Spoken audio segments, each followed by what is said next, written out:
ನಮಸ್ಕಾರ ಸ್ನೇಹಿತರೆ, ನಾನು ನಿಮ್ಮ ಎಐ ಮಿತ್ರ ವರ್ಲ್ಡ್ ಸ್ಟಡಿ ಎಐ ಚಾನಲ್ಗೆ ಸ್ವಾಗತ. ಇಂದು ನಾವು ಉತ್ತರ ಕರ್ನಾಟಕದ ಸಹ್ಯಾದ್ರಿ ಎಂದೇ ಪ್ರಖ್ಯಾತವಾಗಿರುವ ಗದಗ ಜಿಲ್ಲೆಯ ಪ್ರಮುಖ ಪ್ರವಾಸಿ ತಾಣವಾದ ಕಪ್ಪತ್ತಗುಡ್ಡದ ಬಗ್ಗೆ ತಿಳಿಯೋಣ ಸ್ನೇಹಿತರೆ. ಕಪ್ಪತ್ತಗುಡ್ಡವು ಕರ್ನಾಟಕದ ಗದಗ ಜಿಲ್ಲೆಯಲ್ಲಿರುವ ಒಂದು ಪ್ರಮುಖ ವನ್ಯಜೀವಿ ಅಭಯಾರಣ್ಯ ಮತ್ತು ಪ್ರವಾಸಿ ತಾಣವಾಗಿದೆ. ಈಗ ಶ್ರೀ ಕಪ್ಪತ ಮಲ್ಲೇಶ್ವರ ದೇವರನ್ನ ಭೇಟಿ ಮಾಡೋಣ, ಬನ್ನಿ.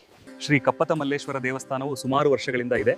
ಇಲ್ಲಿ ನೆಲೆಸಿರುವ ಕಪ್ಪತ ಮಲ್ಲೇಶ್ವರನು ನಮ್ಮ ಸಾಕ್ಷಾತ್ ಭೂಲೋಕದಲ್ಲಿರುವ ನಾಮಶಿವ ಹೇಗೋ ಹಾಗೆ. ಬನ್ನಿ ಎಲ್ಲರೂ ಕಪ್ಪತ ಮಲ್ಲೇಶ್ವರ ದೇವರ ದರ್ಶನ ಮಾಡೋಣ. ಇಲ್ಲಿನ ಜನರು 70 ಗಿರಿಗಳನ್ನ ನೋಡೋದಕ್ಕಿಂತ ಕಪ್ಪತಗಿರಿಯನ್ನ ನೋಡೋದೇ ಲೇಸು ಎಂದು ಹೇಳ್ತಾರೆ.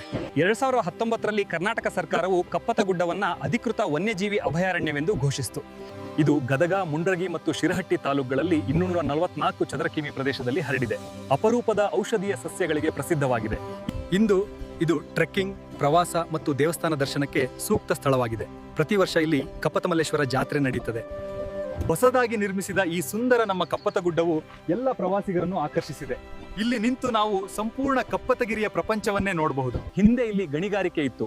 ಈಗ ಸರ್ಕಾರ ಇದನ್ನ ವನ್ಯಜೀವಿ ಅಭಯಾರಣ್ಯವಾಗಿ ರಕ್ಷಿಸಿದೆ. 2023ರಲ್ಲಿ ಗದಗ ಶುದ್ಧ ಗಾಳಿಗೆ ಹೆಸರುವಾಸಿಯಾಗಿದೆ.